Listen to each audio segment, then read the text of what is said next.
Bonjour et bienvenue à tous les élèves de 4e sur cette nouvelle vidéo. Alors, la dernière fois que vous avez visionné une vidéo, vous avez travaillé sur les règles et sur leur origine.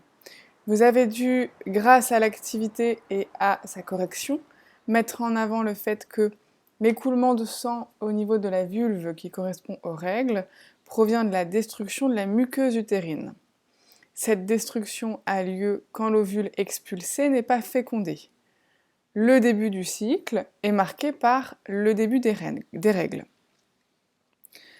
Alors du coup, si je reprends un petit peu tout ça et que j'éclaircis l'ensemble. La muqueuse utérine, c'est bien la couche superficielle, donc la couche la plus au-dessus, qui se trouve à l'intérieur de l'utérus. On a vu ensemble que l'utérus était une cavité, un organe creux, qui se trouve juste ici. Vous avez l'utérus ici en violet foncé.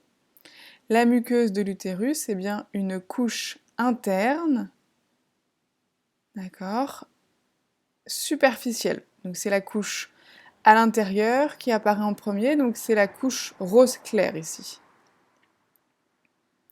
Voilà. Donc, vous avez dû voir que les règles ont pour origine la destruction de cette muqueuse utérine lorsque l'ovule expulsé n'est pas fécondé. Donc, tous les mois, il y a un phénomène d'ovulation, ce qui signifie que les ovaires de la femme, juste ici, expulsent un ovule dans les trompes et que cet ovule a pour objectif d'être fécondé par un spermatozoïde pour donner un futur embryon. Si jamais cet ovule n'est pas fécondé, alors il va être éliminé et va disparaître. Cependant, ce n'est pas la disparition ni la destruction de l'ovule qui sont à l'origine des règles, mais bien la destruction de la muqueuse utérine. En effet, au fur et à mesure du cycle, on a pu voir que la muqueuse utérine s'épaissit. Elle gagne en épaisseur.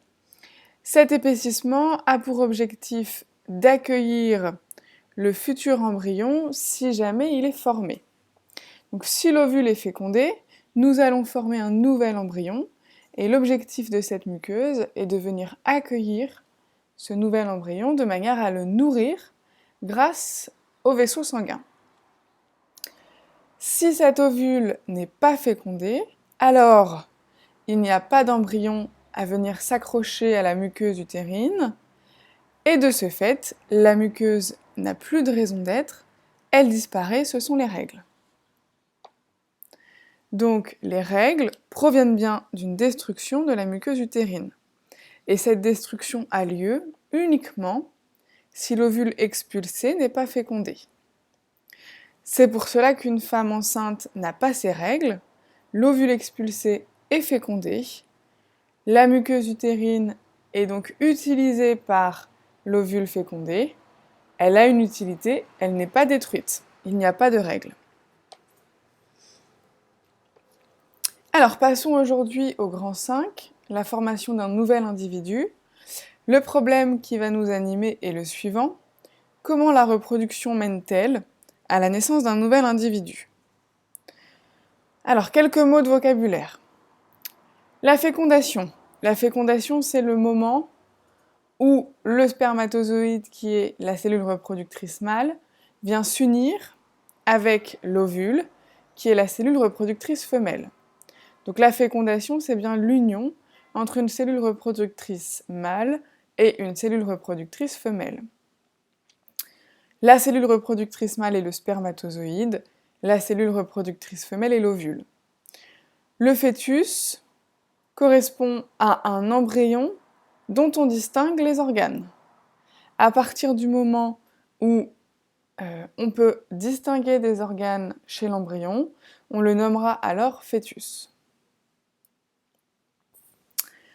Alors, la fécondation chez l'espèce humaine a lieu dans les trompes de la femme. Donc je vous rappelle, hop, une trompe se trouve ici, la deuxième trompe de l'autre côté. Donc lorsque c'est l'ovaire droit qui expulse un ovule, la fécondation a lieu dans la trompe droite. Quand c'est l'ovaire gauche, la fécondation a lieu dans la trompe gauche. Les ovaires alternent chaque mois pour expulser l'ovule. Donc la fécondation a lieu dans la trompe. Après 4 jours passés dans les trompes, l'embryon va déboucher dans l'utérus et va s'implanter dans la paroi utérine, qui est un synonyme de muqueuse utérine. Pendant ces quelques jours, le nombre de cellules de l'embryon s'est multiplié.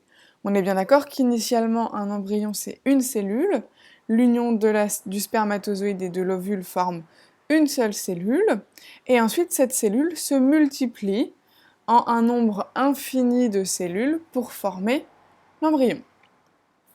Donc vous pouvez voir ici, grâce aux étapes du développement du futur individu lors de la grossesse, qu'au tout début, juste après la fécondation, donc la fécondation se trouve ici, juste après la fécondation, une semaine après, l'embryon ressemble à ceci.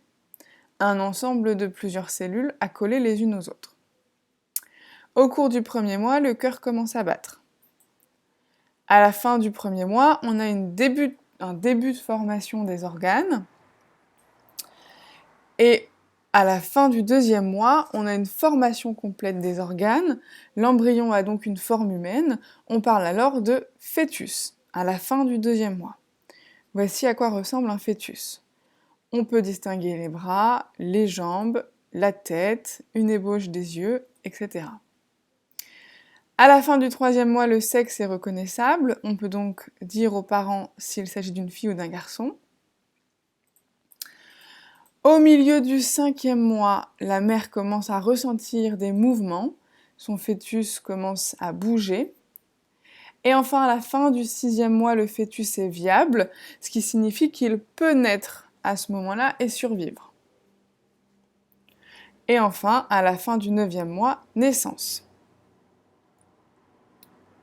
Activité du jour, vous allez travailler sur la nutrition du fœtus au cours de la grossesse. Donc on a bien compris qu'on passe du stade une cellule issue de la fécondation à un individu formé de plusieurs organes. On a donc eu une croissance, un développement, et ce développement n'est possible que s'il y a nutrition. Vous allez donc chercher à comprendre comment le fœtus est-il nourri.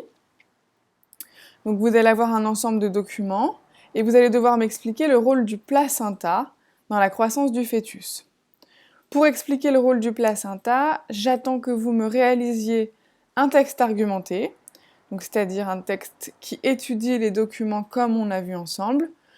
Présentation, je vois que, je sais que, j'en conclus que, et vous illustrez ce texte d'un schéma. Alors, pour être sûr que tout le monde parte sur les mêmes bases, je vous ai associé à cette consigne un petit schéma. Donc on a bien ici une femme coupée en deux, dont on voit l'intérieur. Donc vous avez ici l'arrière, les fesses, avec l'anus qui se trouve là, et vous avez à l'avant le ventre ici, et le vagin qui se trouve juste ici. Alors on voit bien que le vagin s'ouvre sur le col de l'utérus, donc ça on l'a étudié ensemble, et que l'utérus s'ouvre lui sur... et que le col de l'utérus, s'ouvre lui sur l'utérus, qui est une cavité donc qui se trouve ici, et on se rend compte en fait que le fœtus, qui ressemble ici très fortement à un humain, ne se développe pas dans le ventre de sa mère, mais il se développe dans son utérus, qui va se déformer au fur et à mesure de la croissance du fœtus. Donc je ne veux plus vous entendre dire qu'un fœtus se développe dans le ventre de sa mère, c'est hors de question, c'est scientifiquement incorrect. Un fœtus se développe dans l'utérus de sa mère. Ce fœtus est associé à l'utérus de sa mère via un organe particulier que l'on appelle le placenta. Et il est relié au placenta, cet utérus, grâce à un cordon ombilical. Voilà, tout cela ce sont des notions sur lesquelles vous allez travailler pour réaliser cette activité. N'hésitez pas à aller chercher des informations sur Internet si vous en avez besoin. Il n'y a aucun souci, c'est autorisé.